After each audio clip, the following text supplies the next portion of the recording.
He walked into the dim back room of his fortified house and saw her tearing apart the little girl's pillow. For a moment, Vincent Russo couldn't breathe. The woman, this stranger he had only known for a few short weeks, was ripping the fabric open with trembling hands, white powder spilling across the dark wooden floor like snow under the October moon of 2025. "What are you doing?" His voice cracked low and dangerous, echoing through the heavy walls. "What in God's name are you doing?" Elena Harper looked up at him, tears streaming down her pale, exhausted face, her shaking fingers clutching a small sachet of white powder. And what she said next shattered everything. "Mr. Russo, someone is hurting Lily. I think they're trying to kill her." The words hung in the air like smoke from a dying flame. Vincent stood frozen in the doorway, a man who controlled an empire, yet in this moment, unable to control even his own breath. His heart slammed violently against his ribs, harder than it had in years, harder than the night he nearly died bleeding in an alley. But this time it wasn't fear of an enemy, it was something far worse. Guilt. 3 years. That was how long he had watched that child fade. 3 years of doctors walking in and out like shadows. 3 years of hope breaking apart piece by piece. 3 years of money, power, influence, none of it enough to save a single fragile life. And now, the truth was coming from someone no one listened to. A woman with no power, no money, no voice. A woman who had nothing left to lose except her child. And that was exactly what made her dangerous. Vincent's fists clenched at his sides as something cold and violent rose in his chest. Not anger alone, but something deeper, sharper, more unbearable. The realization cut through him like a blade. He had built an empire, controlled streets, commanded fear. And yet under his own roof, a child had been slowly dying. If what she was saying was true, then the danger wasn't outside. It wasn't in the streets. It wasn't in rival factions waiting in the dark. It was here, inside his home. And it had been there the entire time. If this story touched your heart, take a moment to reflect on the quiet power of kindness, especially when no one else chooses to show it. Share your thoughts in the comments, and tell us where you're watching from. Which city and country are you in? And what time is it there right now? It's always amazing to see how stories like this connect people from all over the world. Is it United States, London, maybe Canada, Jamaica, South Africa, or anywhere we want to know? And tell us what you learned at the end of this video. If moments like this remind you of the beauty of humanity, please like the video and subscribe to our channel so you don't miss more powerful stories that celebrate compassion, courage, and the simple acts of kindness that can change a life. He walked into the dimly lit back room of his fortified brownstone on Chicago's South Side and found her tearing apart the little girl's pillow. For a moment, Vincent Russo could not breathe. The woman, this stranger he had only known for a few short weeks, was ripping open the fabric with shaking hands. White powder spilled onto the dark hardwood floor like fine snow under the October 2025 moonlight that filtered through the bulletproof glass windows. "What are you doing?" His voice cracked low and dangerous, echoing off the oak-paneled walls lined with framed photographs of the city skyline and old family construction sites that masked a much darker empire. "What in God's name are you doing?" Elena Harper looked up at him, tears streaming down her thin, pale face. She was 31 years old, but the harsh years had carved deeper lines around her eyes. In her trembling fingers, she held a small sachet of the white powder. Her voice came out soft, timid, and polite, the way a woman who had spent her life being overlooked learned to speak when facing someone far more powerful. "Mr. Russo, someone is hurting Lily. I think they are trying to kill her." The words hung in the air like smoke from a dying candle. Vincent Russo, known on the streets as Vinny, stood frozen in the doorway. He was a tall, fair-skinned man of pure American stock, born and raised in these very Chicago neighborhoods. At 42, he had built a vast construction empire that fronted for something far more dangerous. Wealth surrounded him.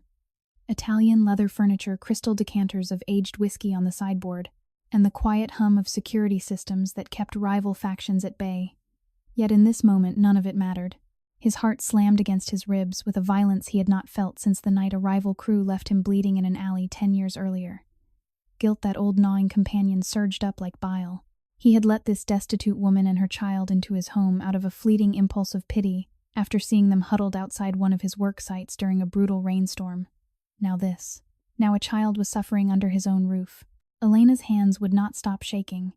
She was desperately poor, the kind of poverty that stripped a person of dignity until every breath felt like humiliation. For months she had slept on a threadbare mattress, in a freezing basement apartment, where wind whistled through cracked windows and rats scratched behind the walls. She had gone days with nothing but weak coffee and day-old diner scraps to feed herself so that her 9-year-old daughter Lily could eat. Her clothes hung loose on her malnourished frame. Dark circles shadowed her eyes from too many sleepless nights spent guarding Lily from the dangers of their crumbling neighborhood. She was powerless, confused, and terrified, yet something fierce burned behind her fear, a mother's refusal to stay silent. Vincent stepped closer, his expensive leather shoes crunching softly on the scattered powder. The little girl Lily lay sleeping fitfully in the next room, her small chest rising and falling with shallow breaths. She was so thin, so fragile, her once bright hazel eyes now dull with exhaustion. A well-worn Chicago Cubs baseball cap rested on the nightstand beside her, the only keepsake from a father she had never known. The inner storm inside Vincent grew violently intense. How did this happen under my watch? He thought. I am supposed to control everything in this city. Yet I let a child waste away while I chased power and settled old scores. Consuming remorse clawed at him. He had always told himself his empire protected the innocent, but tonight the lie felt like a blade twisting in his chest. Elena's voice dropped even softer, almost a whisper, as she struggled to hold back sobs. I found this powder sewn inside her memory pillow, the one I made from her mother's old Cubs jersey. She gets so sick after those special shakes the doctor brings, but when she skips them, she smiles again. She laughs with Mia. Mr. Russo, I am so scared. I have nothing, no money, no power, no one who will listen to a woman like me. But I cannot stay quiet. Not when my baby is dying. Her words struck Vincent like a physical blow. He saw the absolute misery in her eyes. The humiliating reality of a woman who had endured cold October nights, huddled in bus shelters, begging for extra shifts at the rundown diner, where customers sometimes refused to tip someone so obviously broken. Unjust situations had piled upon her like bricks, landlords who raised rent while ignoring leaking roofs. Doctors who dismissed her concerns because she had no insurance. Neighbors who looked the other way when shady figures circled her block. Each blow had left her more guarded, more fearful. Yet here she stood, tearing open a child's pillow in a Mafia boss's house because love demanded she act. Vincent's hands clenched at his sides. A fierce inner conflict raged within him. The cold, calculating man who had ordered rivals removed without hesitation now felt something entirely different. An overwhelming surge of protective love for this fragile child he had only just begun to know. It hit him with shocking intensity from the very first moment he truly looked at Lily through Elena's desperate eyes. She is just a little girl, his heart roared. Innocent, helpless, and I have the power to shield her. The emotion was passionate and raw, not romantic but paternal, a deep consuming responsibility that clashed violently with the violent world he inhabited. Outside, the Chicago night carried distant sirens and the low rumble of an elevated train. Tension thickened the air. Vincent had come from a street confrontation earlier that evening, a tense standoff with a rival faction trying to muscle into his construction contracts near the river. Words had been exchanged in low, threatening tones under flickering streetlights, fists clenched but no shots fired. He had walked away victorious yet unsettled. The same gnawing guilt that always followed such nights, now amplified 1,000 times by the scene before him. Elena swayed, slightly dizziness washing over her. The room seemed to tilt as shock and confusion flooded her mind. She felt numb, off balance, a sharp pain blooming behind her eyes from days of barely eating. I am so sorry, she murmured, her voice timid and polite even now. I know I am just the housekeeper. I know I have no right to be here in your beautiful home while my own life is nothing.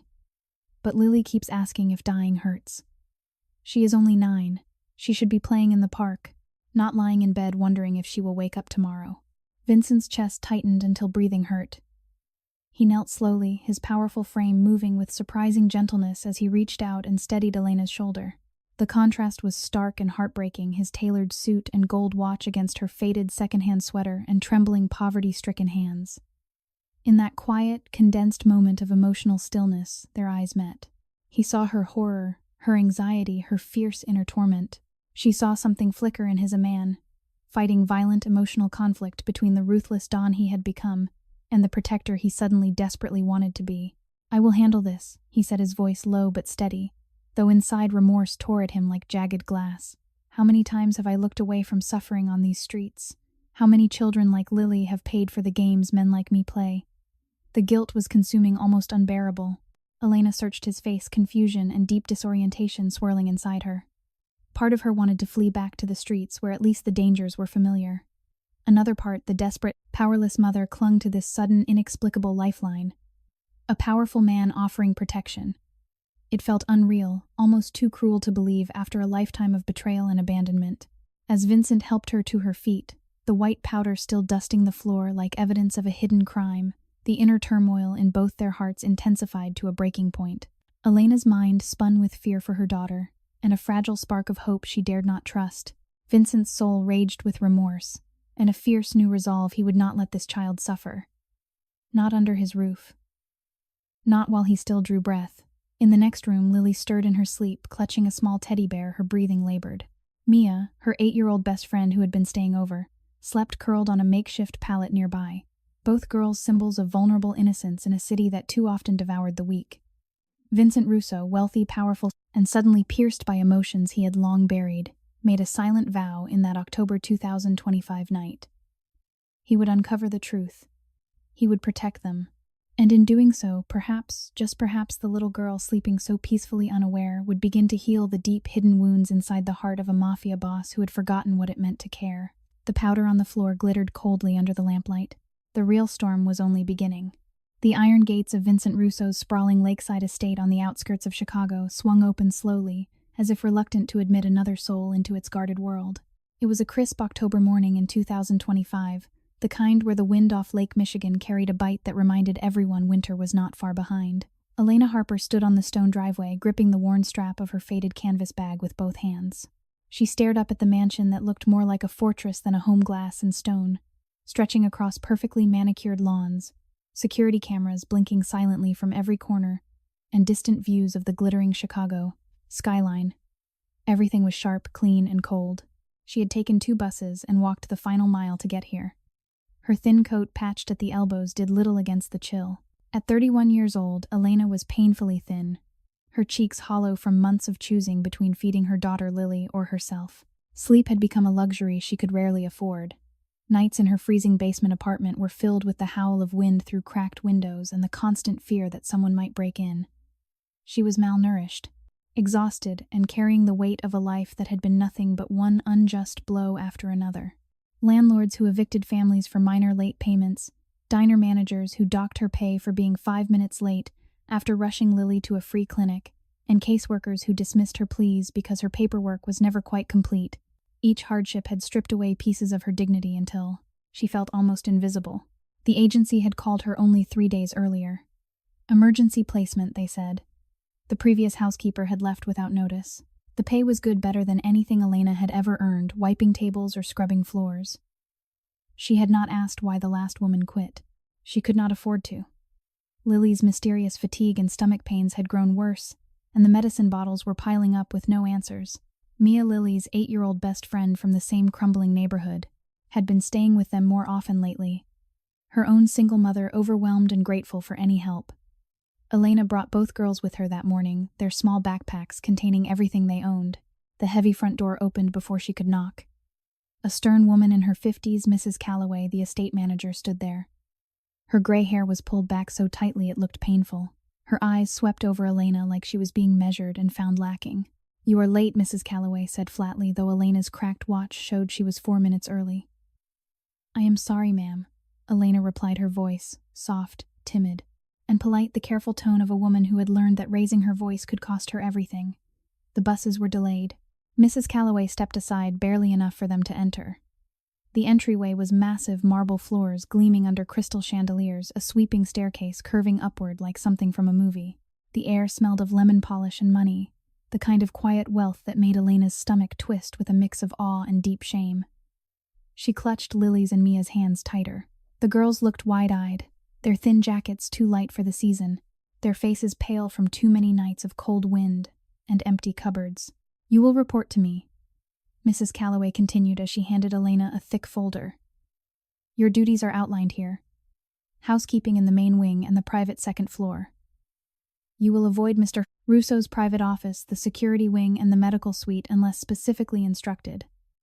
The second floor is where the child stays. Lily is it. She has been ill for some time. You are not to move any medications. You are not to touch any medical equipment. And you are absolutely not to question Dr. Marcus Kane. He is Mr. Russo's longtime advisor and oversees Lily's care. He has been with the family for years. Elena nodded slowly, but her mind caught on the words. A doctor overseeing a sick child in a house like this? Where were the specialists? She kept her questions locked behind her teeth. Mrs. Calloway's eyes narrowed. Mr. Russo has consulted the best physicians in Chicago. Lily's condition is complicated. Dr. Kane has been the only constant. The previous housekeeper asked too many questions. She overstepped. This household has been through enough without staff causing disruptions. She stepped closer, her voice dropping. You seem like a smart woman, so let me be clear. You are here to clean and help with the girls. That is all. Mr. Russo does not need your opinions. He does not need your concern. He needs you to do your job and stay out of the way. Elena felt her face flush with humiliation, but she kept her expression neutral. She had heard words like these all her life. Know your place. Do not ask. Do not question. Yet, 5 years ago, those same words had cost her everything when she stayed silent while doctors dismissed her own mother's worsening symptoms until it was too late. She had made a promise at the graveside in the pouring rain. Never again. If her gut ever screamed that something was wrong, she would speak no matter the cost. Mrs. Calloway was already walking toward the stairs. Follow me. I will show you the second floor. They climbed in silence. The higher they went, the colder the air felt, as if warmth could not reach this far.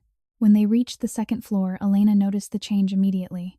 The walls here were softer, painted in gentle blues and greens, meant for a child, but the atmosphere felt heavy, stale, like a place where laughter had been forgotten.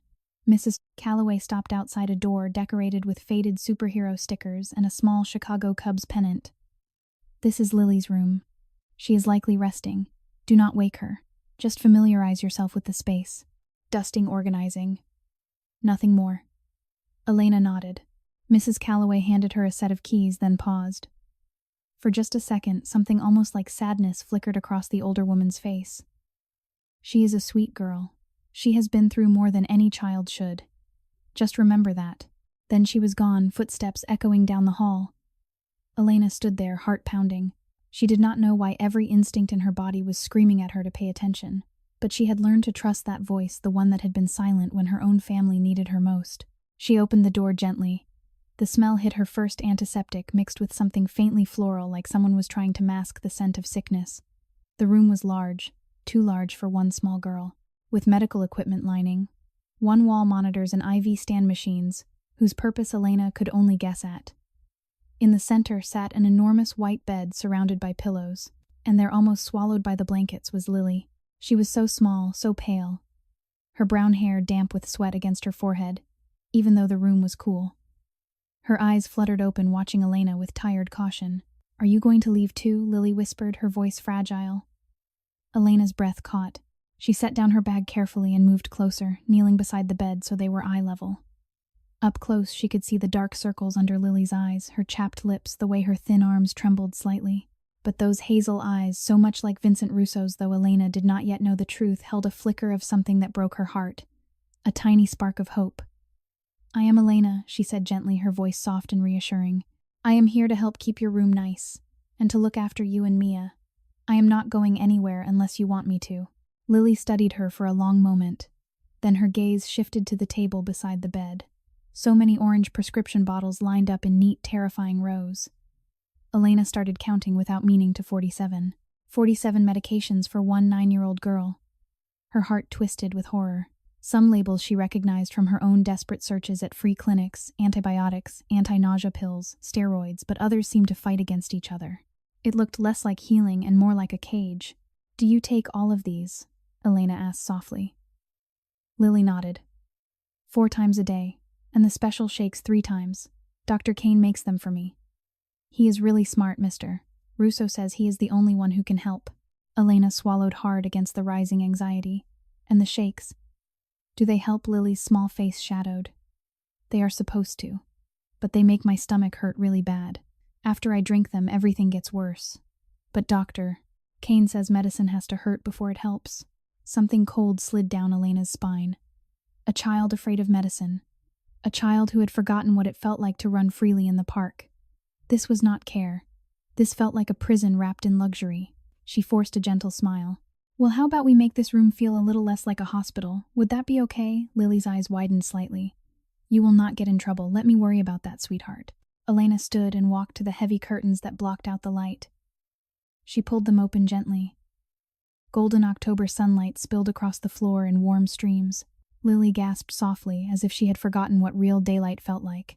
Mia, who had been quietly watching from the corner with guarded curiosity, stepped closer, her own thin frame tense with distrust. "That is better, is it not?" Elena said. Lily nodded, staring at the light like it was magic. In the hallway outside, Vincent Russo stood listening unseen. He had come to check on the new arrival after a tense morning dealing with rival factions.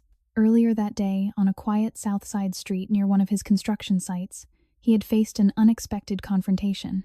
3 men from a competing crew had blocked his car, voices low and threatening, demanding a larger cut of the riverfront contracts.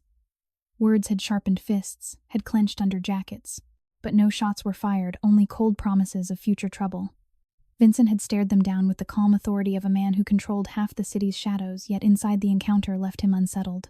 Power came at a cost, and lately that cost felt heavier. Now, hearing Elena's soft voice and Lily's quiet gasp of wonder, something violent tore at his heart. Gnawing remorse flooded him. "I let this child suffer in my own house while I played games with dangerous men." He watched Elena move with quiet grace despite her obvious exhaustion, the way she knelt again to read from a picture book she had pulled from her bag, her voice steady and kind. Lily's shoulders relaxed. A small, uncertain laugh escaped the girl for the first time in weeks. Vincent's chest tightened with overwhelming emotion. From the first moment he had seen Elena and the girls huddled in the rain weeks earlier, something had stirred, not romance, but a fierce, protective love that burned with surprising intensity. He wanted to shield them, to give this destitute woman and these vulnerable children the safety his own harsh upbringing had never provided. Yet suspicion still lingered in the back of his mind. Who is this woman really? Why does she care so much? The conflict raged inside him, the powerful Dawn who trusted no one clashing violently with the man who suddenly felt responsible for this fragile family. Elena felt his presence before she saw him. When she glanced toward the doorway, their eyes met. For a moment, quiet, emotional stillness settled between them. She felt a rush of confusion and deep disorientation. This wealthy, powerful man, fair-skinned, commanding with eyes that carried hidden storms, was looking at her and the girls, not with dismissal, but with something raw and intense. It terrified her. She had been desperately poor for so long that kindness from someone like him felt like a trick. Dizziness washed over her. Numbness spread through her limbs as old fears collided with a fragile, burning spark of trust and attachment. Vincent stepped into the room, his expensive watch catching the sunlight. The disparity was stark, his tailored clothes, and the scent of fine cologne against Elena's faded sweater and the girl's second-hand shoes. He knelt beside Lily's bed, his voice surprisingly gentle. "You are safe here," he said, though inside remorse tore at him like claws. "I have built an empire on control, yet I failed to see what was happening right under my roof." The inner conflict was violent, almost numbing. Elena's voice came out timid and polite. "Thank you, Mr. Russo. We will not be any trouble." But as he looked at Lily's tired smile and Mia's guarded stare, Vincent felt the overwhelming surge again, a passionate determination to protect them. He would uncover whatever was making Lily sick. He would shield this child who had somehow slipped past every wall he had built around his heart. In that October sunlight, amid the quiet stillness broken only by the distant sound of waves on the lake, the inner worlds of both adults began to tear violently apart. Elena torn between fear and desperate hope. Vincent between remorse and a fierce new purpose. The drama had only just begun to escalate, and the road ahead promised to be confusing, painful, and filled with truths that would shatter everything they thought they knew. Over the next 2 weeks, Elena Harper fell into a quiet rhythm inside Vincent Russo's grand Chicago estate. She arrived each morning just after 7 when the October 2025 sun was still burning through the lake fog rolling off Lake Michigan. Her footsteps were soft on the thick carpets as she made her way to the second floor, carrying the weight of another sleepless night in her mind, even though she now slept in a small, clean room on the first floor. A luxury that still felt unreal after years of freezing basement nights, where wind whipped through cracks and she had huddled under thin blankets with Lily and Mia to stay warm.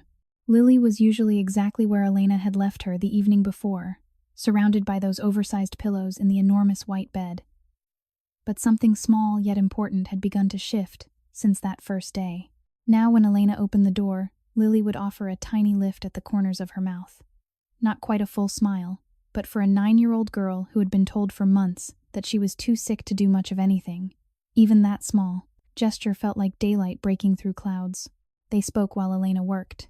Safe, gentle conversations at first. Lily told her about the mother. She barely remembered how she sometimes found an old photo tucked away and wondered why her father had never spoken of her. "I think Mr.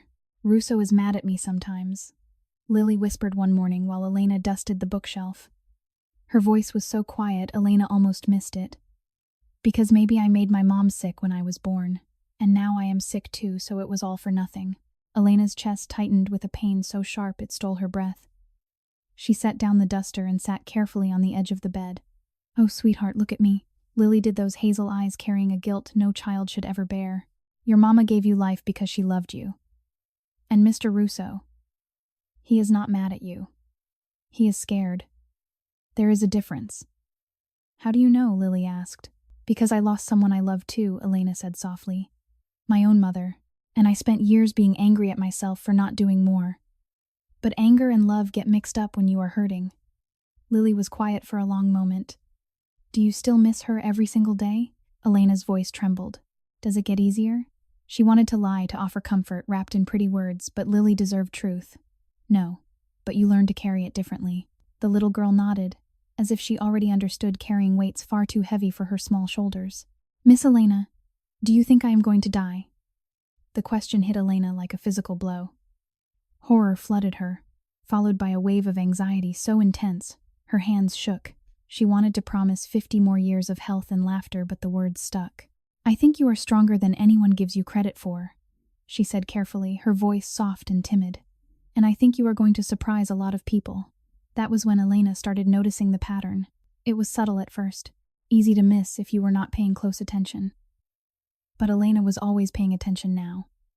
Every day, around 10 in the morning, Dr. Marcus Kane would arrive with Lily's first special shake. He was tall and polished, dressed in crisp shirts that spoke of expensive, tailoring his smile, professional yet carrying an edge that made Elena's skin crawl.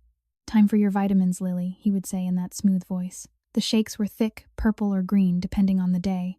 Lily drank them slowly, grimacing with each sip. Within 2 hours, she would grow violently ill, clutching her stomach face, turning pale tremors in her small hands.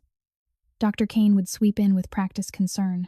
"It is the condition progressing," he would say, checking monitors and adjusting medications. "Her body is fighting itself." But on the rare days, Lily fell asleep before the shake arrived, or pushed it away. She was different, brighter, steadier. She sat up longer. She laughed more easily with Mia. No one else seemed to notice. Not the staff, not even Vincent Russo at first. One afternoon, after Lily had skipped the morning shake and spent time building a small tower with blocks Mia had found in the closet, the girls played quietly while Elena watched from across the room. Lily's hands were steadier. Her laughter came easier. She looked like a regular child for the first time since Elena had known her. When Dr. Kane returned for the evening shake, his eyes swept the scattered blocks and his jaw tightened. "Lily should not be exerting herself," he said sharply, looking at Elena.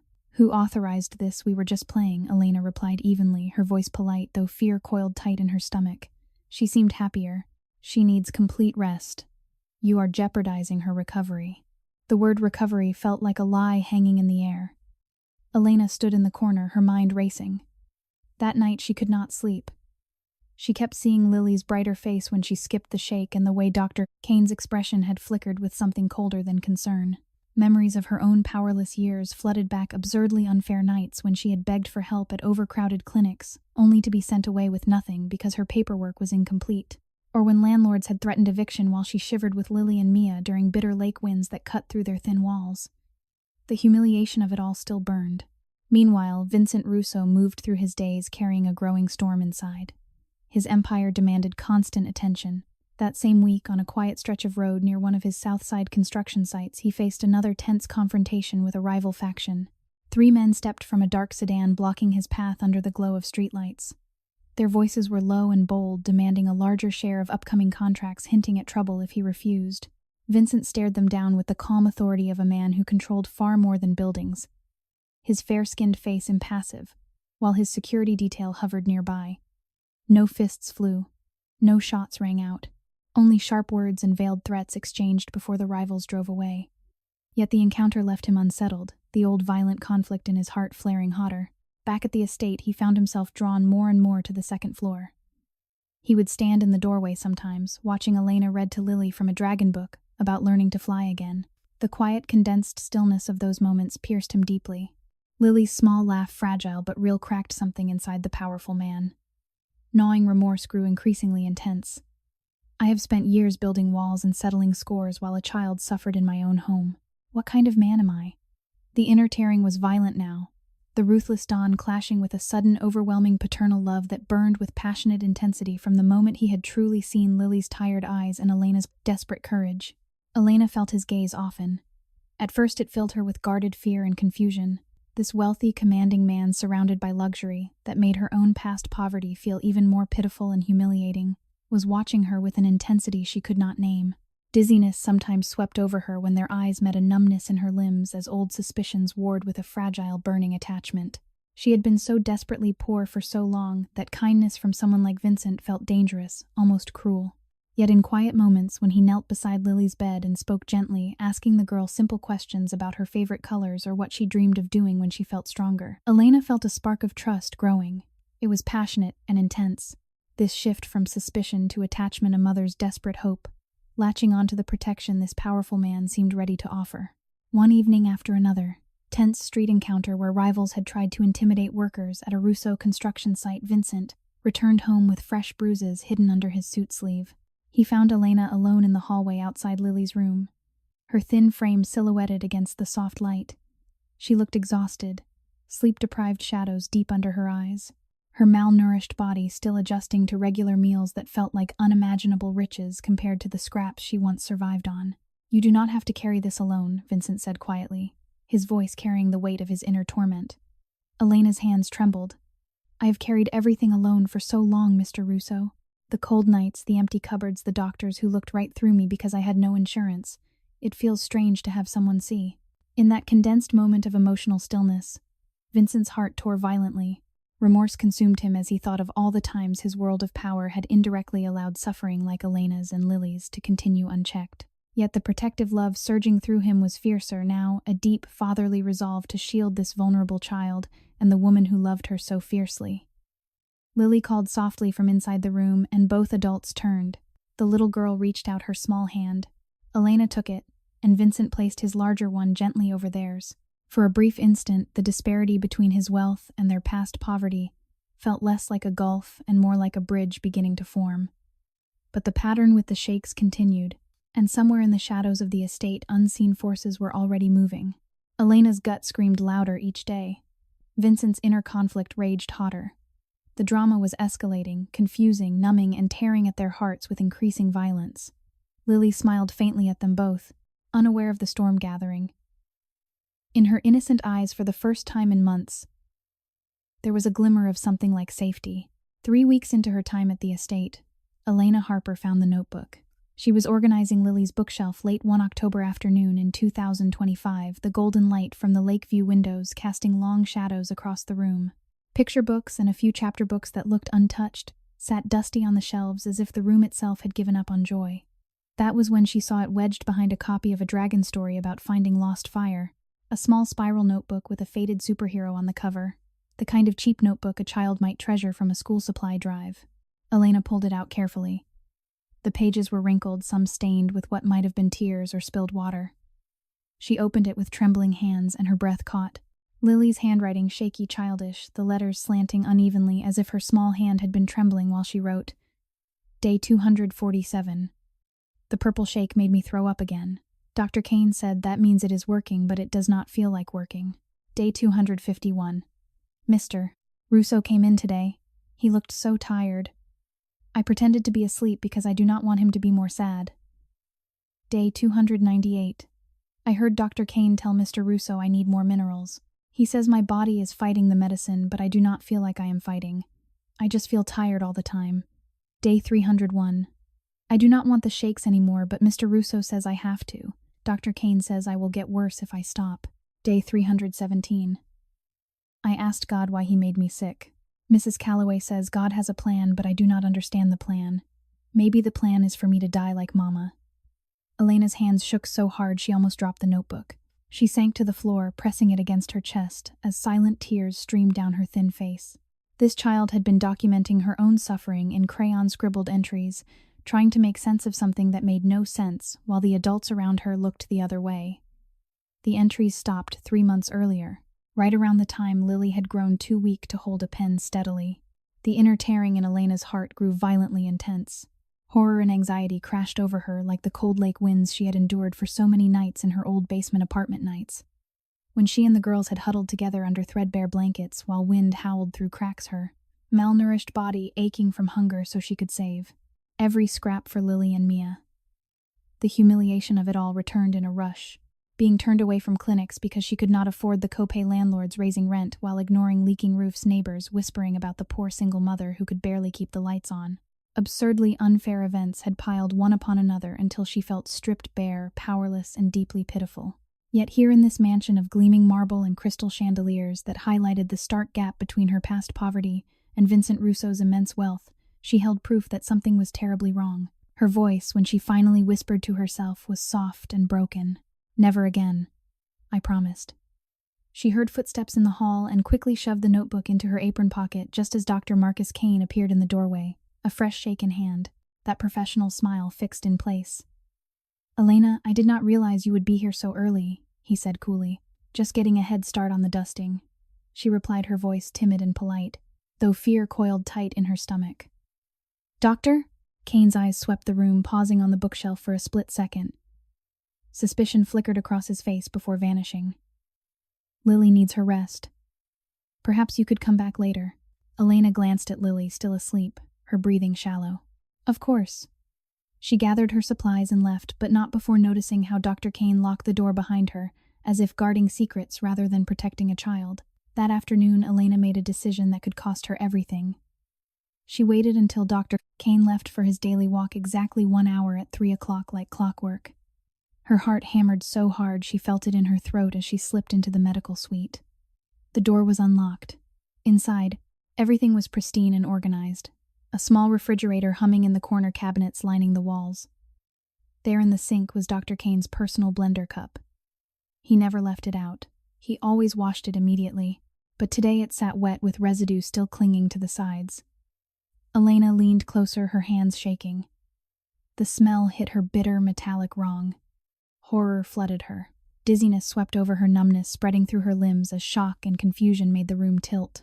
She felt off balance, a sharp pain blooming behind her eyes from the emotional weight and days of barely sleeping. She pulled out her phone and took a photo, then used a cotton swab from the cabinet to collect a sample, sealing it in a small plastic bag she tucked into her pocket next to the notebook. She cleaned the cup, dried it, and put it back exactly as she had found it before slipping out. That night she could not sleep. She sat on the edge of her bed in her small but warm room, a far cry from the freezing nights of her past, staring at Lily's notebook. The inner turmoil tore at her violently. Part of her wanted to run to take the girls back to the streets where dangers were at least familiar. Another part burned with a passionate, intense attachment to the safety Vincent seemed to offer. She had gone from desperate suspicion to overwhelming trust in such a short time that it left her disoriented and numb. Being suddenly protected by a wealthy, powerful man after a lifetime of poverty felt both like a miracle and a terrifying dream that could shatter at any moment. Meanwhile, Vincent Russo faced his own escalating storm. Earlier that day, on a tense stretch near the riverfront construction site, he had encountered another bold confrontation with rival factions. 2 men from a competing crew had stepped from the shadows as his car slowed at a light, their voices low and threatening as they demanded concessions on upcoming contracts. They blocked his path briefly under the October streetlights, fists clenched but no blows exchanged, only sharp words and cold stares before Vincent's security detail moved forward, and the rivals backed off with veiled warnings. The encounter left him unsettled, the old violent conflict in his heart, flaring hotter as he drove home. Back at the estate, he found himself drawn again to the 2nd floor. He stood in the hallway listening as Elena read softly to Lily. The quiet, condensed, emotional stillness of the moment pierced him. Lily's fragile laugh, Mia's guarded but softening curiosity. As she watched from the corner, it all cracked the walls around his heart. Gnawing remorse consumed him with increasing intensity. I have built an empire on power and control, yet I failed to protect an innocent child under my own roof. What kind of man allows this? The inner tearing was almost numbing now. The ruthless figure who commanded respect in Chicago's shadows clashing violently with the man overwhelmed by a deep fatherly love for Lily that burned passionately from the first moment he had truly seen her suffering. Elena felt his presence and stepped into the hall. Their eyes met in another moment of quiet stillness. She felt a rush of confusion and fear mixed with heightened curiosity. This powerful man with his tailored suits and the quiet authority that spoke of vast wealth looked at her with raw intensity. It terrified her even as it sparked a burning attachment. She had been so desperately poor, thin, malnourished, enduring humiliating nights of cold wind and empty cupboards, that his protection felt both saving and dangerously unreal. "Mr. Russo," she said softly, her voice timid and polite. "Lily had a better day today." She laughed more. Vincent nodded, but inside remorse tore at him like claws. He wanted to shield this child, his growing paternal bond with Lily, deepening with every quiet interaction, and the woman who fought so fiercely for her. Yet suspicion still lingered in the shadows of his mind, clashing with the overwhelming trust he felt building toward Elena. Later that evening, after another absurdly unfair memory surfaced for Elena, recalling the time a clinic had turned her away because her address was listed incorrectly on forms, leaving Lily in pain through another cold night she sat with the girls. Lily reached for her hand. "Miss Elena, do you think I will ever run again?" Like in the park with Mia, Elena's throat tightened. "I think you will, sweetheart. And maybe Mr. Russo will help make that possible." Mia, still guarded, whispered, "Powerful men don't usually help people like us." In that moment, the drama escalated inside all their hearts, confusing, numbing, and tearing violently at their inner worlds. Elena's suspicion grew into fierce determination. Vincent's remorse deepened into a passionate resolve to uncover the truth. Lily's innocent hope and Mia's wary curiosity added layers of emotional weight. The notebook burned in Elena's pocket. The pattern with the shakes continued like clockwork, and somewhere in the grand house of gleaming wealth that stood in such stark contrast to Elena's history of pitiful hardship, the truth was inching closer, ready to shatter the fragile peace they had begun to build. That night, Elena Harper sat alone in her small, warmly lit room on the first floor of the estate, the October 2025 moonlight filtering softly through the curtains. The notebook lay open on the bed beside her, its childish pages, a heartbreaking testament to Lily's silent suffering. Marcus's words from their earlier phone call still echoed in her mind. The residue she had collected was not a supplement, but something dangerous. A plant-based toxin that could mimic a slow, progressive illness with symptoms like nausea, fatigue, heart irregularities, and tremors. Small doses over time would explain everything. Elena's hands would not stop trembling. The inner tearing in her heart grew violently intense. A confusing, numbing storm that ripped at her soul. Horror flooded her as she pictured Lily's pale face, the way the little girl had clutched her stomach after every shake, the tremors that left her small hands shaking. Anxiety clawed at her chest until breathing hurt. She had been so desperately poor for so long, thin and malnourished from choosing scraps for Lily and Mia while she went hungry, sleep-deprived from countless cold, wind-filled nights in that freezing basement apartment where drafts whistled through cracks, and she had pressed the girls close just to keep them from shivering. The humiliation of it returned in waves, being turned away from food banks for missing one piece of paperwork, clinics that dismissed her concerns because she had no steady address, landlords who threatened eviction while she begged for more time. Absurdly unfair events had piled upon her like stones, stripping her of dignity, until she felt utterly powerless and pitiful. Yet here she was suddenly under the protection of a wealthy, powerful man whose home gleamed with marble floors, crystal chandeliers, and the quiet hum of security systems that spoke of vast resources, far beyond anything she had ever known. The disparity made her dizzy with disorientation. From deep suspicion to this overwhelming passionate trust and attachment that burned inside her with surprising intensity, it left her numb, off balance. A sharp emotional pain blooming behind her eyes. Being loved and protected even in this non-romantic, fatherly sense of responsibility, Vincent seemed to extend toward Lily, and by extension toward her, felt both like salvation and a terrifying dream that could shatter at any moment. She could not go to the police yet. Not against someone like Dr. Marcus Kane, who held Vincent's trust after years of service. She needed more, something undeniable. The next morning, Elena went to work, as if nothing had changed. She smiled politely at Mrs. Calloway, nodded to the groundskeeper, and climbed the stairs to Lily's room with her cleaning supplies, her heart pounding so fiercely she feared everyone could hear it. Lily was awake, sitting up slightly with her teddy bear tucked under one arm. "Miss Elena?" she said, her voice weaker than the day before. "I had bad dreams again." Elena set down her things and sat beside her, forcing gentleness into her movements despite the fear churning inside. "What kind of dreams, sweetheart?" "I dreamed I was running through a park with Mia and I could breathe easy." "Do you think I will ever run again?" Elena's throat tightened with fresh horror and anxiety. She wanted to promise the world, but doubt paralyzed her. What if confronting Vincent made things worse? What if Dr. Kane twisted everything and she lost this fragile safety for the girls? The mindset of someone who had once been so desperately poor, now suddenly shielded by immense wealth, left her in extreme psychological shock, grateful yet terrified, attached yet guarded. "I think you are going to surprise everyone," she whispered, her voice soft, timid, and polite. That afternoon, she watched Dr. Kane prepare the evening shake in the medical suite, his hands precise and controlled. He caught her looking. "Can I help you with something, Elena?" "No, sir. Just passing through." His eyes were cold. "You have been spending quite a bit of time with Lily. Remember, she is fragile. Sometimes kindness can give false hope." The words landed like a slap. False hope. Elena nodded and left.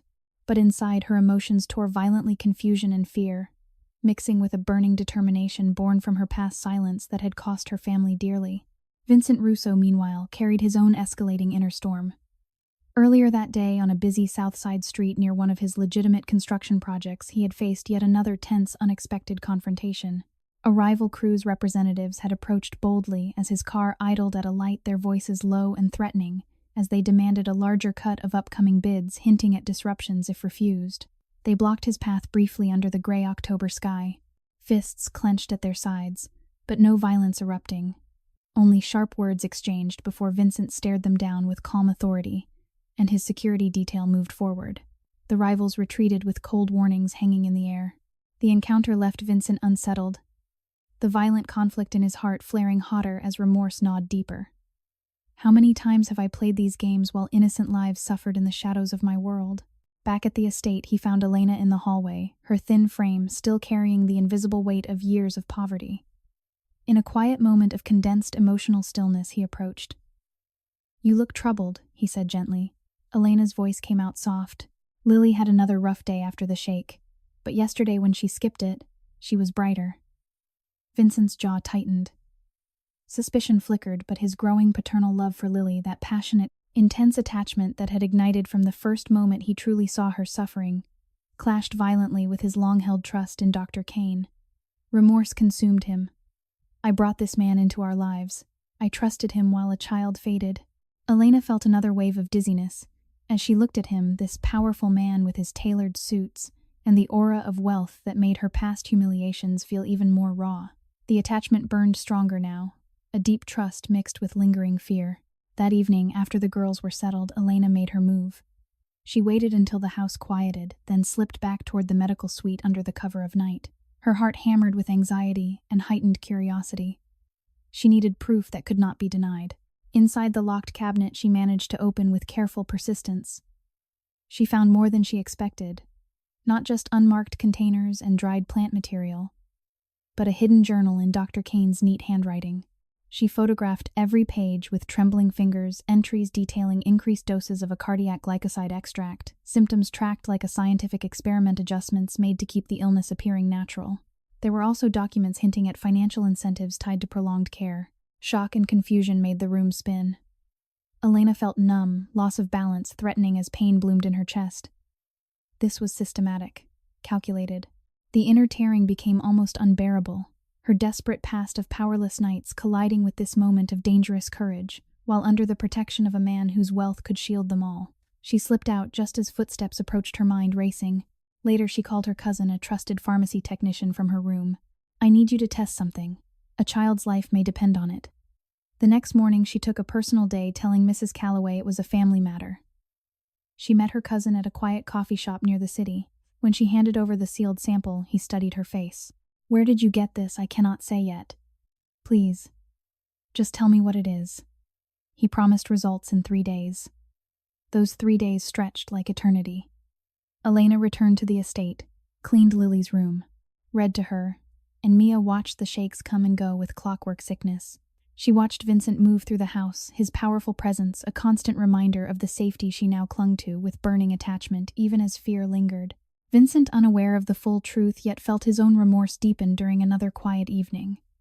He sat with Lily, listening as she spoke softly about wanting a dog someday. The paternal bond tightened, a fierce love that tore at him violently. "I failed to see. I let power blind me. His inner conflict raged the wealthy Don who commanded Chicago's undercurrents, now humbled by a small girl's innocent hope, and the resilient woman who had endured so much poverty yet refused to stay silent. On the third day the cousin called. His voice shook. "Elena, it is oleander extract, a plant toxin. Small doses over time cause exactly these symptoms: nausea, weakness, heart issues. Someone is poisoning her slowly." The room spun for Elena. She sat down, hard tears falling freely. Horror, anxiety, and a numb determination crashed together. She had the proof now, photos of the journal, the sample results. But she needed Vincent to see it with his own eyes. In the grand house of gleaming wealth, that stood in such stark contrast to her history of cold, humiliating nights and empty cupboards, Elena made her choice. She would not stay silent. Not this time. Not when a little girl's life, and perhaps the healing of a powerful man's wounded heart, hung in the balance. The drama escalated inside her, confusing and violently tearing at her world. Yet in the quiet stillness that followed the call, a spark of hope burned brighter, the passionate trust that Vincent, for all his inner torment, might listen and protect them as a father would. Elena Harper lay awake in her small but warm room on the first floor of the estate, staring at the ceiling as the October 2025 night stretched long and heavy around her. The notebook and the test results burned in her mind like fire. Oleander extract, a slow poison disguised as medicine. Dr. Marcus Kane had been systematically harming Lily for months, perhaps longer, and Vincent Russo, the man whose protection had become her fragile lifeline, still trusted him completely. The inner tearing in Elena's heart grew violently intense, a confusing, numbing storm that ripped through her with increasing force. Horror and anxiety crashed over her in waves so powerful she felt dizzy, her thin body trembling under the soft blankets. She had endured so many absurdly unfair events in her life nights. When the wind howled through the cracks of her old basement apartment, leaving her Lily and Mia shivering and huddled together while she went without food so the girls could eat. Clinic visits where doctors dismissed her concerns because she lacked proper insurance or a stable address. Landlords who raised rent without warning and threatened eviction when she begged for extensions. The humiliation of her poverty had been deeply pitiful. Malnourished and sleep-deprived, her frame too thin, her clothes threadbare. Every day a struggle that stripped her of dignity, until she felt invisible and powerless. Now suddenly shielded by Vincent Russo's immense wealth, the marble halls, the crystal chandeliers, the quiet luxury that made her past seem even more cruel, she felt extreme psychological shock. From deep suspicion to this overwhelming passionate trust and attachment that burned inside her with fierce intensity, the shift left her numb and off balance. Being protected by such a powerful man after a lifetime of desperation felt both miraculous and terrifying, as if the ground could drop away at any moment. She was desperate to speak, yet fearful of losing everything. Guarded hope warred with the memory of her past silence that had cost her family dearly. She tried to talk to Vincent the next afternoon. She found him in his study, the door slightly open, surrounded by papers and the quiet hum of his empire. He looked exhausted, his fair-skinned face etched with lines that spoke of heavy burdens. His expensive watch caught the light as he rubbed his temples. "Mr. Russo," she said softly from the doorway, her voice timid and polite, the careful tone of a woman who had learned that speaking out could have consequences. "I was wondering, has Lily always been on so many medications?"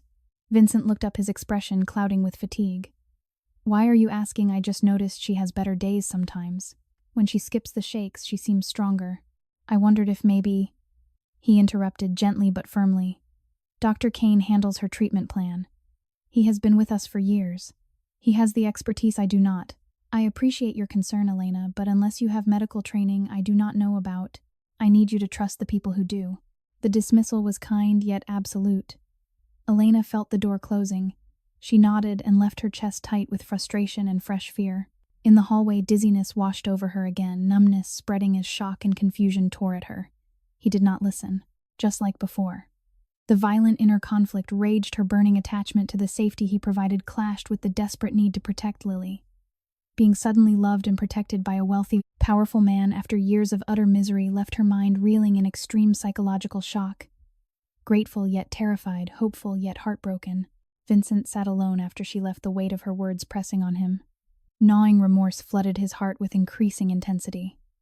"She sees something I have missed. I have poured resources into Lily's care, yet I have been blind." His inner torment was violent now. The powerful Don, who commanded respect and settled disputes with calm authority, now torn between long-held trust in Dr. Kane and a deep paternal love for Lily that had ignited passionately from the first moment he witnessed her suffering. The conflict numbed him. He had faced another tense confrontation that morning on a south side street near one of his construction sites.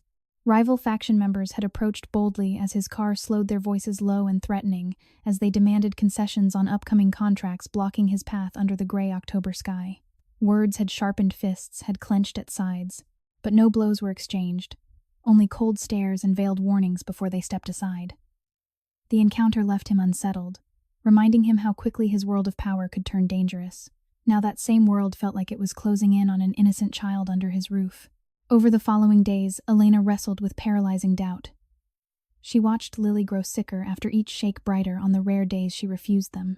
She saw Mia's guarded eyes soften slightly around Vincent but still carry wariness. Unreasonable and unjust memories continued to surface for Elena. The time a social worker had scolded her for not trying hard enough while Lily cried in pain, or the nights she had walked miles in the cold wind because bus fare was too expensive. Each recollection tore at her, violently evoking fresh sympathy for the powerless mother she had been. One evening after another, quiet moment of condensed emotional stillness where she read to Lily and Mia, Vincent entered the room. He knelt beside the bed, speaking gently to Lily about simple things, favorite colors, dreams of playing in the park. Lily's small smile in response pierced Elena's heart. In that stillness, Vincent's gaze met hers. The paternal bond he felt toward Lily deepened with every interaction, his remorse growing fiercer. I failed her. I let this happen while I chased power.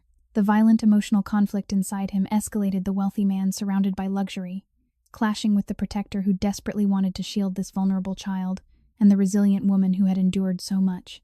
Elena felt the intensity of his look. Confusion and fear mixed with heightened curiosity and a burning attachment.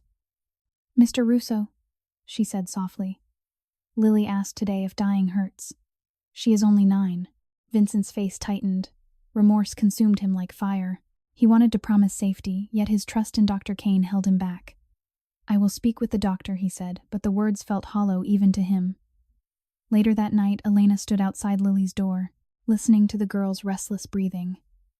The inner tearing became almost unbearable. She was doing it again, choosing silence out of fear of losing the protection and kindness Vincent offered. The mindset of someone once desperately poor, now suddenly shielded by immense wealth, left her in deep disorientation and pain. Gratitude warred with terror. Attachment burned passionately, yet doubt numbed her. Vincent, in his own quarters, paced. Another confrontation earlier that day, rivals had tried to intimidate workers at a site, approaching him directly with bold demands under streetlights had left him on edge. The violent conflict in his heart raged hotter. My world is dangerous. Yet I brought Lily and Elena into it without seeing the threat already here. His paternal love for Lily and the growing respect and protective upheaval toward Elena tore at him violently. He wanted to listen, to act, but years of relying on Dr. Kane blinded him. The drama escalated inside both of them, confusing, numbing, and violently tearing their inner worlds apart.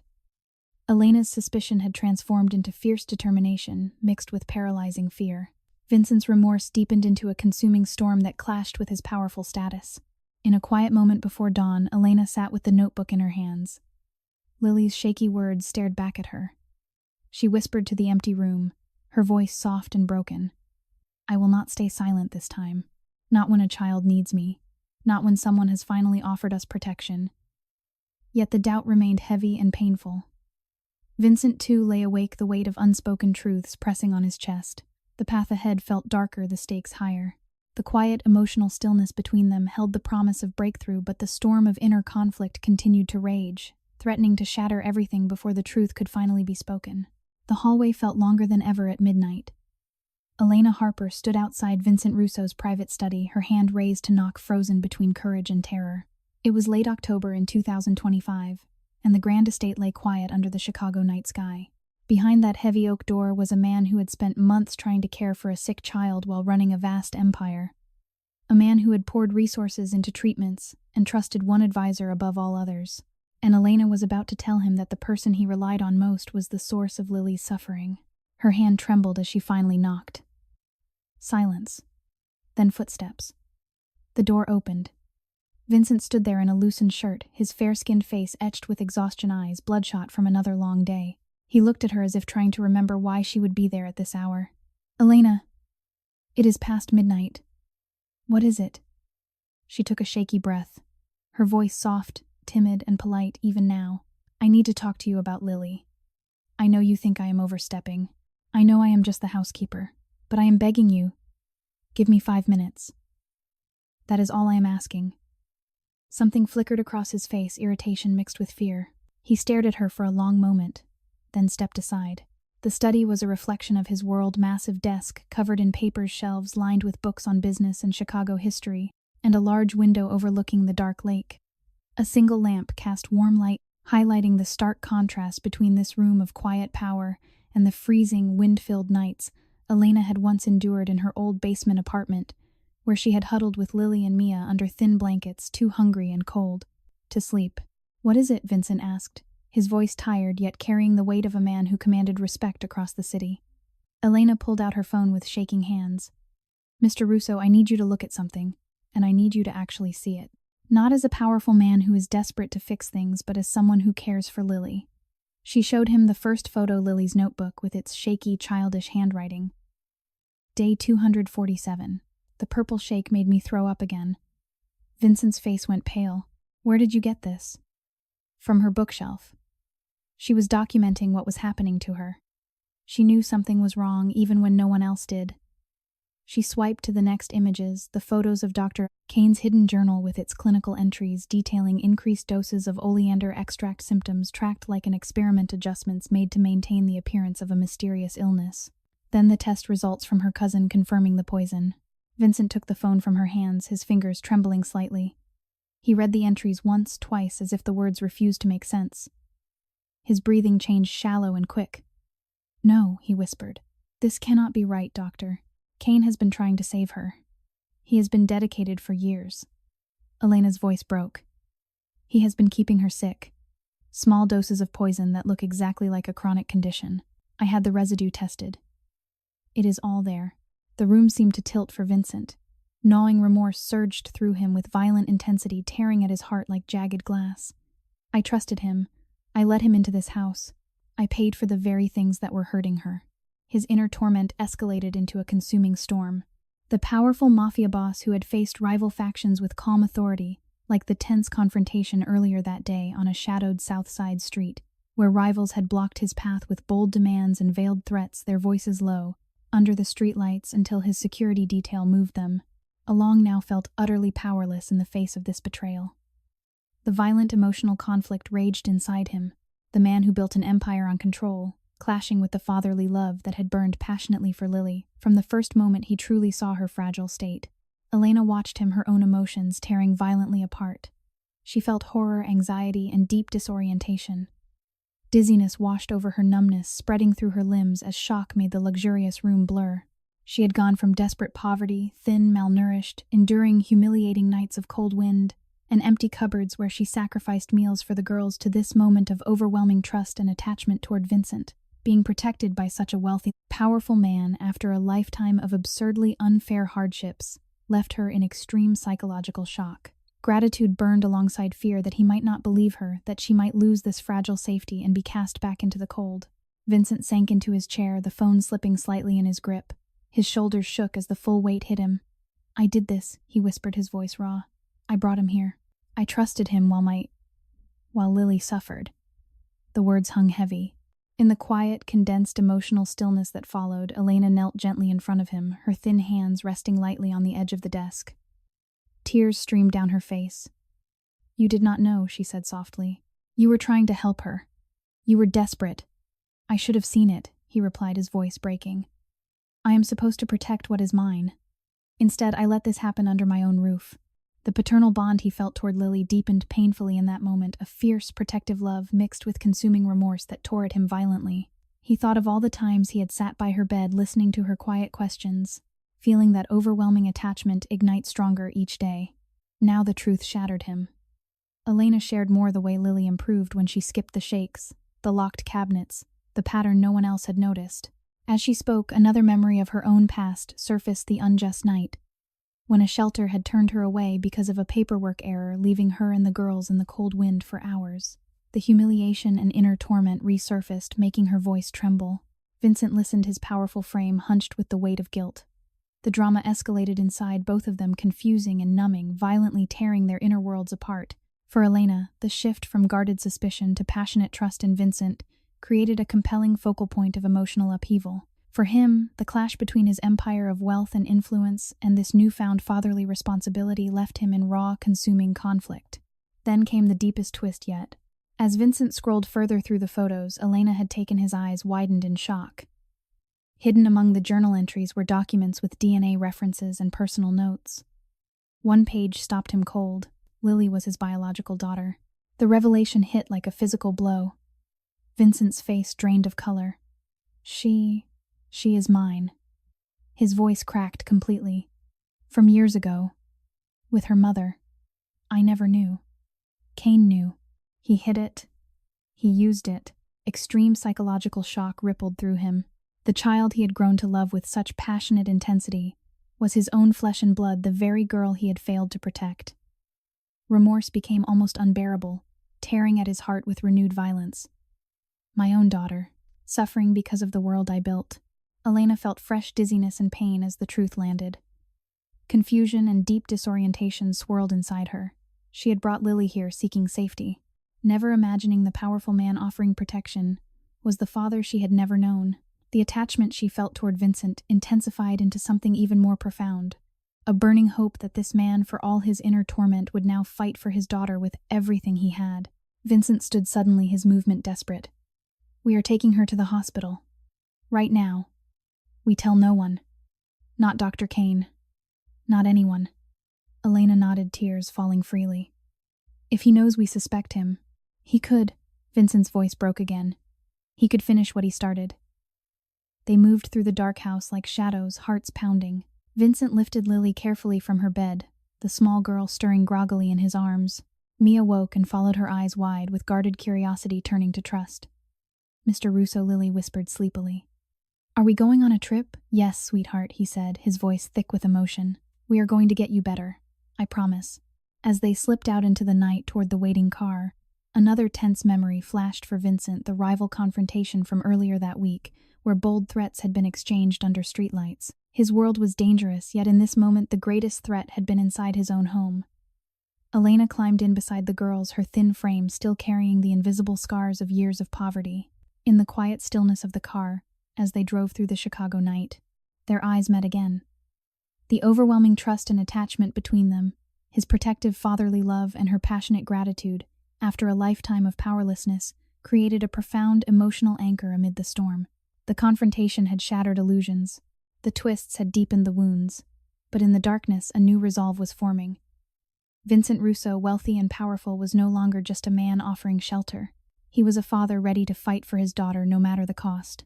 The emergency room lights were harsh and unforgiving, the kind that stripped away every pretense and laid bare the truth. Vincent Russo carried Lily through the sliding doors at 3 a.m, her small body light in his powerful arms. Elena Harper stayed close behind one hand, resting gently on Mia's shoulder, as the 8-year-old girl walked beside her, eyes wide with fear and guarded curiosity. The nurse at the desk looked up, started to speak in routine tones, then saw the desperation on Vincent's face and the pale child in his arms. Everything shifted. I need a doctor, Vincent said, his voice low but commanding, carrying the authority of a man who was used to being obeyed. My daughter has been poisoned. Oleander extract. For months, please. The nurse was already moving, calling for help. Within moments, Lily was on a gurney being wheeled into a trauma bay. Her small hand reached back weakly for Vincent. Dad, I am scared. The word dad hit Vincent like a physical blow. He gripped her fingers carefully. I know, sweetheart. I know. But these people are going to help you. Really help you this time. A young doctor appeared sharp-eyed and moving with purpose. I am Dr. Chen. Tell me everything. Elena stepped forward, her voice soft yet steady despite the trembling in her hands. She showed the photos on her phone, Lily's notebook, Dr. Cain's journal entries, the test results confirming the toxin. Dr. Chen's expression shifted from professional focus to quiet horror in seconds. How long has this been happening? Months, Vincent whispered, his voice raw. Perhaps longer. The medical team moved around Lily like a carefully choreographed dance, 4 lines, monitors, blood draws. Lily looked impossibly small, surrounded by the machines, her thin frame a heartbreaking reminder of how fragile she had become. Elena stood nearby, her malnourished body still carrying the invisible scars of years of poverty, nights of cold wind cutting through her old basement apartment days when she went without food so Lily and Mia could eat, humiliating clinic visits where she was dismissed for lacking insurance or proper paperwork. The disparity struck her again. In this bright, sterile room, Vincent's wealth had brought them here in safety, yet her past powerlessness made every second feel like a miracle she did not deserve. Vincent's inner torment escalated to a new violent intensity. Gnawing remorse tore through him as he watched his biological daughter. The child he had only just learned was his own, suffer because of his blind trust. I failed her. My own flesh and blood. While I built an empire and faced rivals in the streets, she was fading right under my roof. Earlier that night, as they had driven through Chicago, another tense confrontation had unfolded. A dark sedan from a rival faction had pulled alongside their car at a quiet intersection, the occupants rolling down windows to exchange bold, low-voiced threats about upcoming contracts and old scores. Words had sharpened under the streetlights, fists had clenched visibly, but Vincent's security detail had intervened calmly, forcing the rivals to back away without violence. The encounter had left him on edge, a stark reminder that his world of power carried constant danger that had now nearly cost his daughter her life. In the waiting area under the humming fluorescent lights, Vincent and Elena sat in plastic chairs. He had not spoken much since they arrived. His powerful frame was hunched, elbows on his knees, head in his hands. The quiet, condensed, emotional stillness between them was heavy with unspoken pain. "Mr. Russo," Elena said gently, her voice timid and polite. "You got her here in time. That matters." He looked up, eyes devastated. "I gave him access to her every day. I thanked him for his dedication while he was hurting my daughter." His voice cracked. "I am her father. I should have known." Elena reached over and took his hand. He gripped it like a lifeline. She felt another wave of dizziness and deep disorientation. The mindset of a woman who had once been desperately poor, enduring pitiful and humiliating nights of cold wind and hunger, now suddenly protected and valued by this wealthy, powerful poor man. The attachment she felt toward him burned with passionate intensity, not romantic but rooted in gratitude and a growing trust that he would fight for Lily as a father should. Yet fear lingered. What if this safety vanished? What if her past powerlessness returned? "You were desperate to save her," she whispered. "You trusted the wrong person because he seemed to be the only one who stayed. That does not make you a bad father. It makes you human." Vincent's shoulders shook with silent sobs. The violent, emotional conflict inside him raged hotter than ever. The ruthless man who had commanded respect in Chicago's shadows now reduced to raw remorse and a fierce paternal love for Lily that consumed him completely. "My world is dangerous," he said quietly. "Rivals threaten me on the streets, and I bring that danger home without realizing the real threat was already inside." Dr. Chen appeared in the doorway, his face grim but hopeful. "Mr. Russo, we have preliminary results. Your daughter has elevated levels of cardiac glycosides consistent with chronic oleander poisoning. The pattern is deliberate and prolonged. If you had waited even another week, the damage to her heart could have been irreversible. But we caught it in time. She is going to need careful treatment, chelation therapy, monitoring time to heal, but she is going to live." Vincent's knees nearly buckled. Elena caught his arm, steadying him. "She is going to live," the doctor repeated gently. "You got her here in time." Relief and horror tangled so tightly inside Vincent that they felt like the same emotion. He pressed a fist to his mouth, trying to hold back the sound that wanted to escape. In that moment of quiet, emotional stillness, Elena stood beside him, tears streaming down her thin face. The contrast was stark, his tailored clothes and aura of wealth against her faded sweater, and the lingering shadows of years of sleep-deprived, malnourished hardship. Yet here they were, united in this fight for a child. They were allowed back to see Lily. She lay surrounded by monitors, but already looked slightly better color, slowly returning to her cheeks. Mia sat quietly nearby, her guarded eyes softening as she watched Vincent. "Dad," Lily's voice was weak but clear. "The doctor said someone was hurting me on purpose." Vincent moved to her side, taking her small hand carefully. "Yes, sweetheart, but they cannot hurt you anymore. I promise." Was it Dr. Kane? Vincent closed his eyes for a moment, the remorse tearing at him violently. Yes, it was. Lily was quiet, processing with wisdom beyond her 9 years. Why would he do that? Vincent struggled to find words that would not break her further. Sometimes people get lost and make choices that hurt others who never deserved it. But I am here now. I will protect you. You, Mia and Elena, you are my family. Elena felt fresh tears as she watched the scene. The paternal bond between Vincent and Lily deepened in that sterile hospital bay, a profound father-child connection forged in crisis. For Elena, the overwhelming trust and attachment she felt toward Vincent, born from her shift from desperate suspicion to passionate gratitude after a lifetime of powerlessness, created a compelling emotional anchor. Being suddenly protected by such a wealthy man after enduring so many absurdly unfair hardships left her in a state of deep-moving wonder mixed with lingering fear. Dr. Chen returned briefly. "We have contacted the authorities. This is now a criminal matter. They will need statements, but we have stabilized Lily." As the night wore on, quiet moments of condensed emotional stillness settled over them. Vincent sat beside Lily's bed, stroking her hair gently while she drifted in and out of restful sleep. Elena and Mia stayed close, the four of them forming a fragile circle of safety amid the chaos. Vincent's inner world continued to tear violently, remorse for the years lost, fierce determination to make things right, and a consuming paternal love that burned brighter with every breath Lily took. Elena watched him, her heart full of complex emotions. The disparity between her past poverty and his wealth felt less like a gulf and more like a bridge in this moment.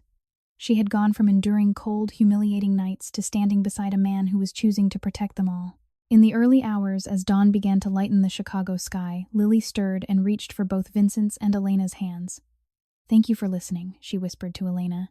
Then turning to Vincent, "Thank you for being my dad." The words landed with profound weight. Vincent's eyes filled with tears he no longer tried to hide. The rescue was complete. The revelation of truth had begun its healing work. Yet deeper storms still waited the confrontation with Dr. Kane, the unraveling of years of betrayal, and the choice Vincent would soon have to make about the dangerous world he had built. For now, in this hospital room filled with beeping monitors and quiet hope, a father held his daughter. A mother figure offered gentle strength, and two little girls began to believe in safety again. The inner tearing continued, but alongside it grew something stronger, the beginning of redemption, through courage, protection, and unbreakable family bonds. By sunrise over Lake Michigan in late October of 2025, the news had begun to spread through the shadowed corners of Chicago.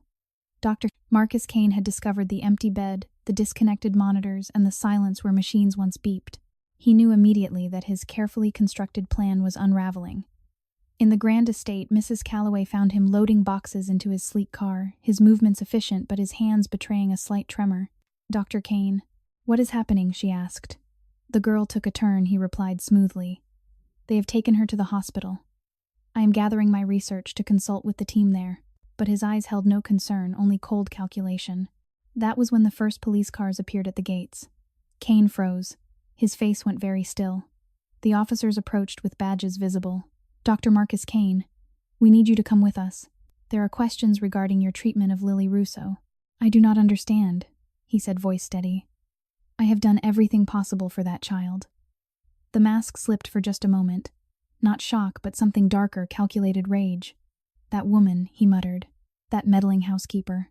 As the officers read him his rights, Kane's composure cracked further. "Do you know how many degrees I have? How brilliant I am? I spent months playing the devoted advisor while her father threw money at incompetent solutions. I earned my place in that house." The words poured out in a cold stream, revealing the depth of his betrayal. Mrs. Calloway stepped back, hand over her mouth in horror. Meanwhile, at the hospital, the crisis escalated without warning. Vincent Russo stood outside Lily's room, phone pressed to his ear as he gave statements to authorities while keeping his eyes fixed on his daughter through the glass.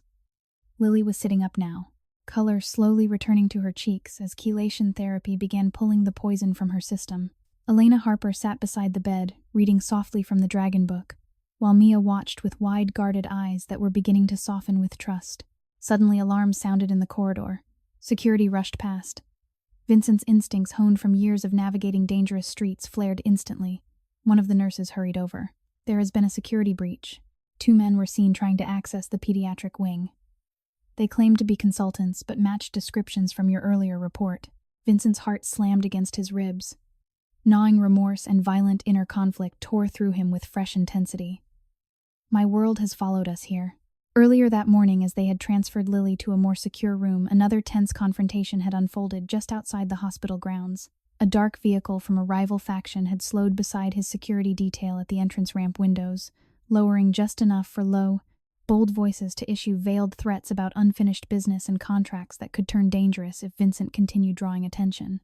Words had sharpened under the pale October sun fists, had clenched visibly on steering wheels, but no violence erupted, only cold promises of future trouble before the vehicle sped away. The encounter had left Vincent on edge, a stark reminder that his powerful empire carried constant shadows. Now those shadows had reached the hospital. "Stay with them," Vincent ordered his security team, his voice low and commanding. He moved quickly down the corridor, his powerful frame cutting through the chaos. Elena felt a wave of horror and anxiety wash over her. She pulled Mia and Lily closer, her thin, malnourished body still trembling from the emotional weight of the night. Dizziness and numbness spread through her as deep disorientation set in.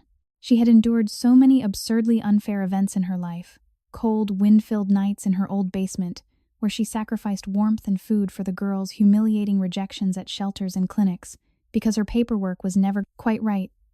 The constant powerlessness that left her feeling pitiful and invisible. Now, just as safety seemed within reach under Vincent's protection, danger had followed them here. Vincent confronted the intruders in a side hallway. Two men from a rival crew stood blocked by hospital security, their postures bold and threatening. Russo once said in a low voice, "Word is you are turning soft, bringing in outsiders. Drawing heat. That costs in our world." Vincent stared them down, his fair-skinned face impassive despite the storm inside. "This is not the place. Leave, now." The rivals exchanged glances, fists clenching at their sides, but the presence of hospital staff and approaching security forced them to back down with cold warnings hanging in the air. This is not over. As they were escorted out, Vincent returned to Lily's room, his heart pounding with violent conflict. Remorse consumed him. My choices, my empire, they nearly cost my daughter everything. The paternal love he felt for Lily burned with passionate intensity, clashing violently with the ruthless Dawn, who had once thrived in those dangerous streets. In the quiet, condensed, emotional stillness of the hospital room, he knelt beside Lily's bed. "I am sorry," he whispered, voice breaking. "My world brought this danger here." Lily reached out her small hand, touching the fresh bruise on his arm from an earlier scuffle. "Does it hurt, Dad?" The simple question tore at him. Elena watched, tears in her eyes. She felt another surge of overwhelming trust and attachment toward Vincent, this powerful man who was choosing to protect them despite the cost. After a lifetime of desperate poverty and humiliating powerlessness, being shielded by his wealth and resolve left her in profound emotional upheaval, a burning gratitude mixed with lingering fear that it could all disappear.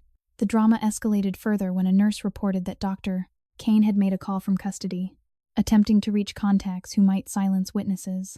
Vincent's security confirmed increased activity from rival factions, bold messages delivered through intermediaries, threatening disruptions if Vincent continued cooperating with authorities. In the room, a moment of quiet stillness settled as Lily drifted toward sleep again. Vincent sat between Elena and the girls, his large hand gently holding Lily's. The contrast was stark, and moving his tailored suit an aura of immense wealth against Elena's faded clothes and the lingering shadows of her malnourished, sleep-deprived past. Yet in that condensed emotional space, something deeper formed, a family forged not by blood alone but by courage and protection. Elena's voice came soft and timid. "You are choosing us over everything, after everything I have been through. The cold nights, the empty cupboards, the times I was turned away when Lily needed help. It feels like a dream I am afraid to believe." Vincent looked at her, his eyes filled with raw remorse and determination. "You and Lily and Mia, you are giving me back something I lost long ago, a reason to be better than the man I became." The inner tearing in his heart reached new depths, violent conflict between the powerful empire he had built and the father he desperately wanted to be. For Elena, the shift from guarded fear to passionate attachment created a compelling focal point of healing amid the chaos.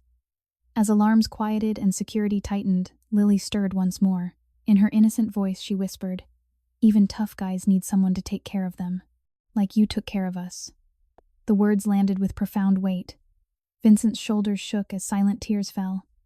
The life-threatening crisis had pushed them all to the edge, escalating the drama in confusing, numbing waves that violently tore at their inner worlds. Yet in the quiet aftermath, as October sunlight began to filter through the hospital blinds, a new resolve took root. Vincent Russo would protect his daughter and the woman and child who had become family no matter the cost to his empire. The storm was far from over, but for the first time hope felt stronger than fear. While Lily rested under careful monitoring in the secure hospital wing, the storm outside the room intensified into something far more personal and devastating. It was still October of 2025, and the Chicago morning light filtering through the blinds did little to ease the tension hanging in the air. Vincent Russo stood at the window, his powerful frame silhouetted against the city skyline, phone pressed to his ear as he coordinated with his most loyal men. Elena Harper sat beside Lily's bed, her thin hand gently stroking the girl's hair, while Mia watched from a nearby chair with eyes that had grown less guarded but still carried the wariness of a child who had seen too much. Hardship. The new revelation came like a second blow to the heart. One of Vincent's trusted contacts inside the authorities delivered the information in a hushed phone call. Dr. Marcus Kane from custody had begun talking not out of remorse but as a final act of calculated revenge. Hidden records and encrypted files revealed the full depth of his betrayal. Kane had been blackmailing Elena for years, using her desperate poverty against her. He had known about Lily's true parentage long before anyone else, and had deliberately arranged for Elena and the girls to enter Vincent's household as part of a long-term plan to destroy the Russo empire from within. The ultimate shock came in the next set of documents.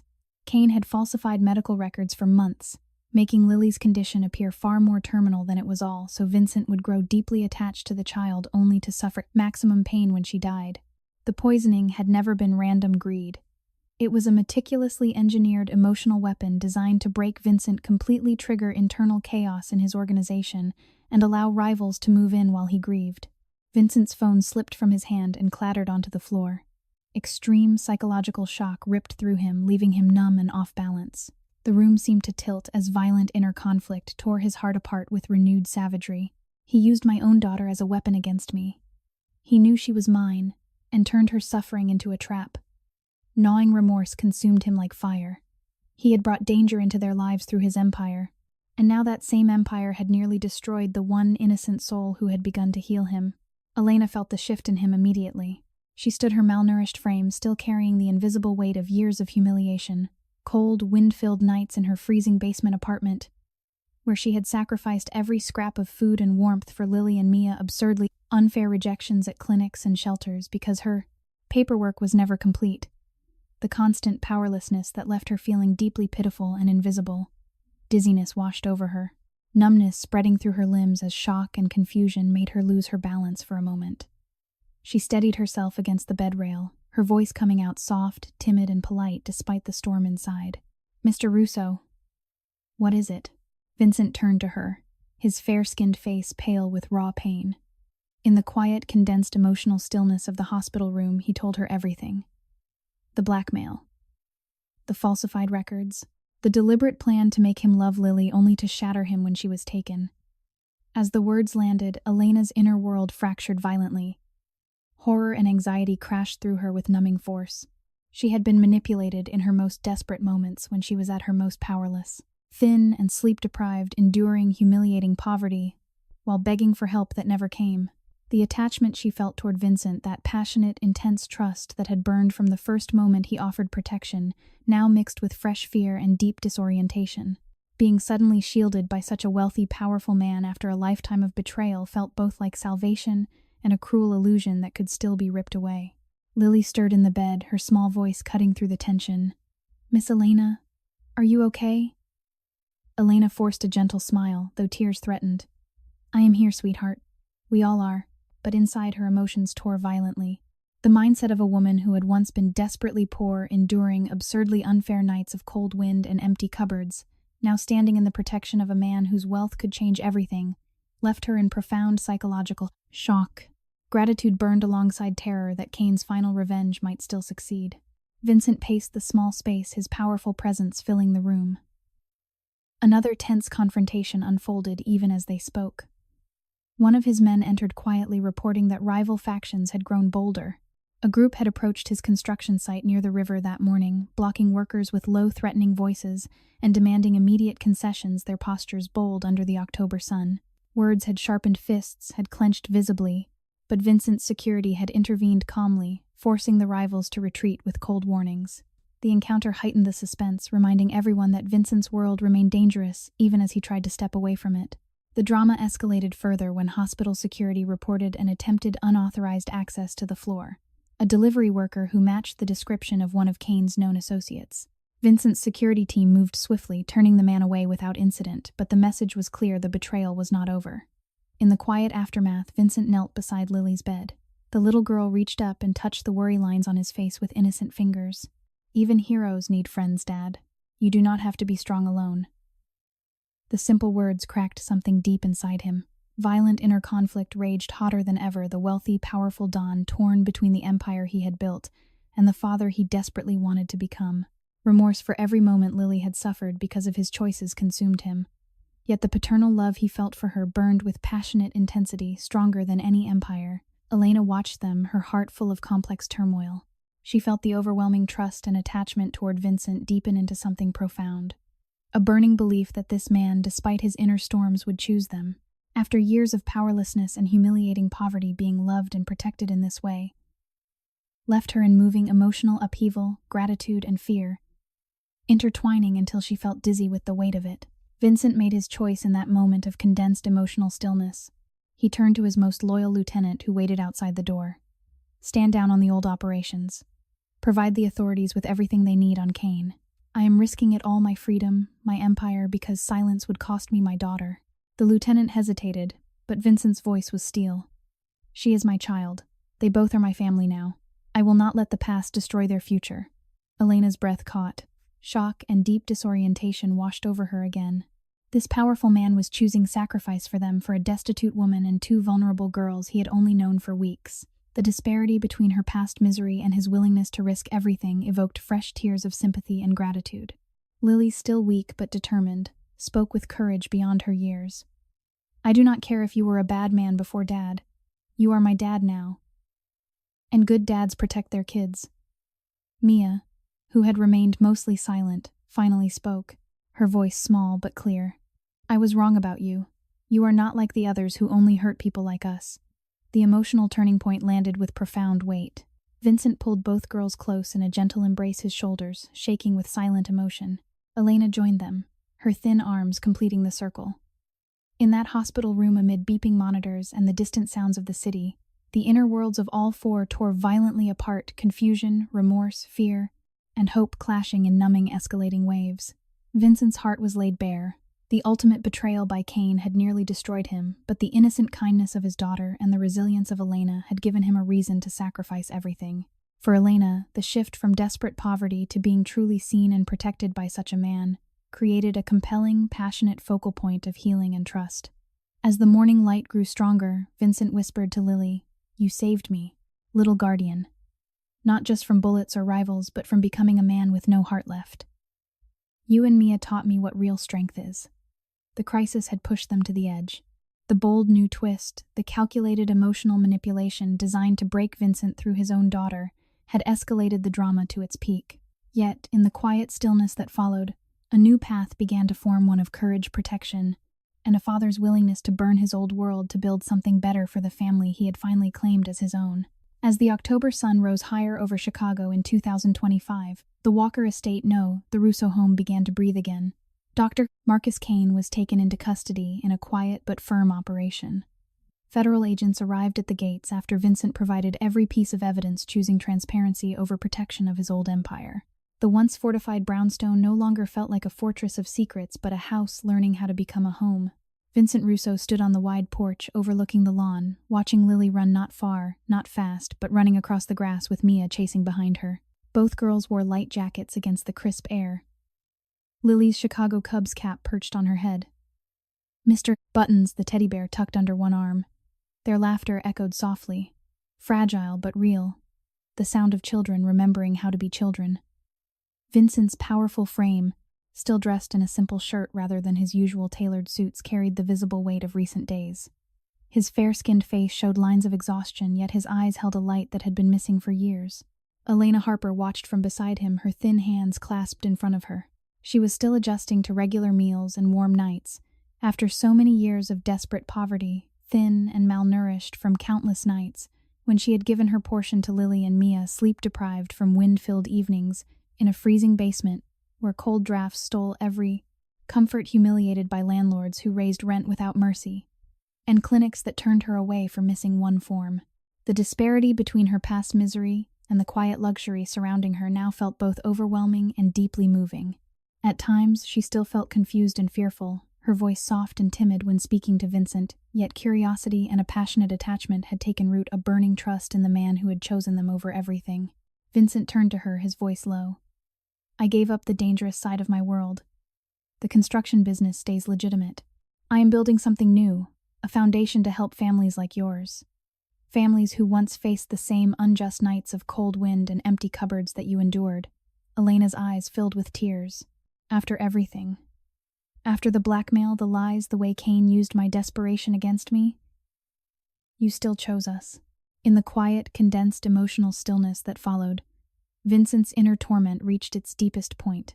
Gnawing remorse for the years Lily had suffered because of his blindness clashed violently with the fierce paternal love that now defined him.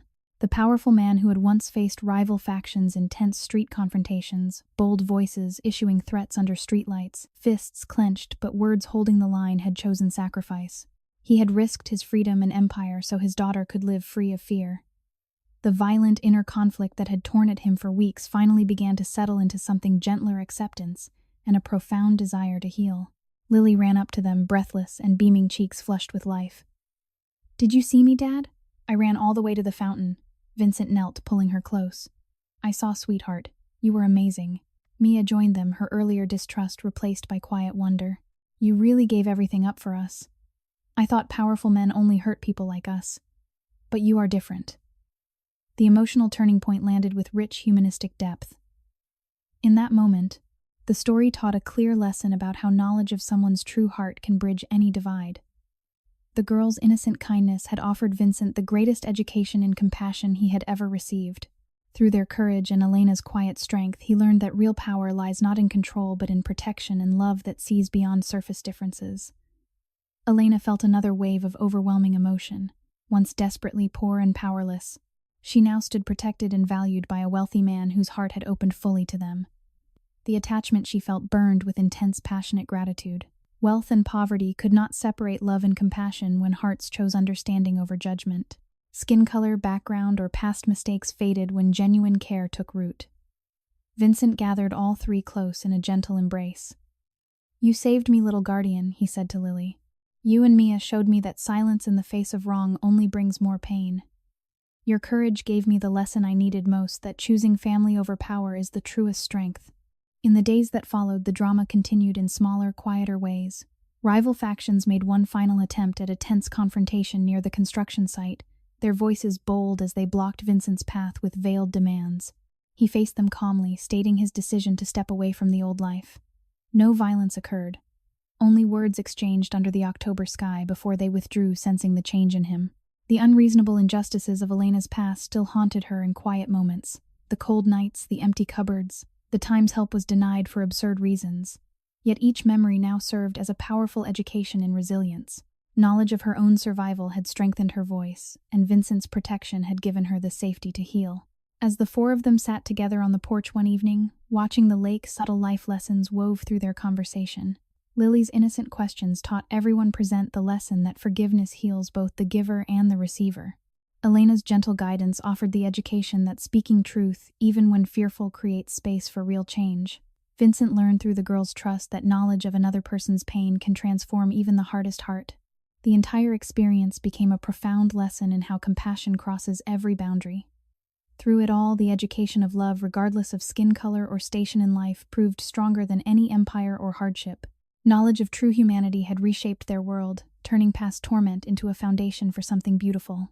Vincent looked at Elena with deep emotion. Wealth and poverty cannot separate love and compassion when hearts choose to see each other clearly. You and the girls have given me back my soul. In the quiet stillness, the family held one another as the sun painted the sky in gold. The inner tearing had given way to healing. The once powerful Mafia boss had become a devoted father, raising Lily and Mia as his own with Elena's steadfast support. The girl's kindness had healed his wounds, both visible and hidden, while Elena found purpose and stability she had never known. This story reminds us that one voice of courage can change everything. It teaches the lesson that true strength comes from protecting the vulnerable. It offers the education that love transcends all barriers. Through knowledge of pain and redemption, we learn compassion's greatest power. The education of the heart shows that family is chosen through care, not blood alone. Knowledge gained in crisis becomes the foundation for a better tomorrow. If this story touched something in your heart, I want to hear from you. Drop a comment and tell me how you feel about this story and how it connects to real life. Share your emotions from deep within your hearts so the creator can listen and create more meaningful tales. If you enjoyed this journey of courage, compassion, and redemption, please subscribe to the channel, like this video, and share it with others to enjoy many engaging videos every day. Wishing everyone watching this video good health, a joyful life, and daily peace. Goodbye for now, and I promise to see you again in the next video. Disclaimer: all stories on this channel are fictional and created solely for entertainment purposes. Any resemblance to real people, events, or places is purely coincidental.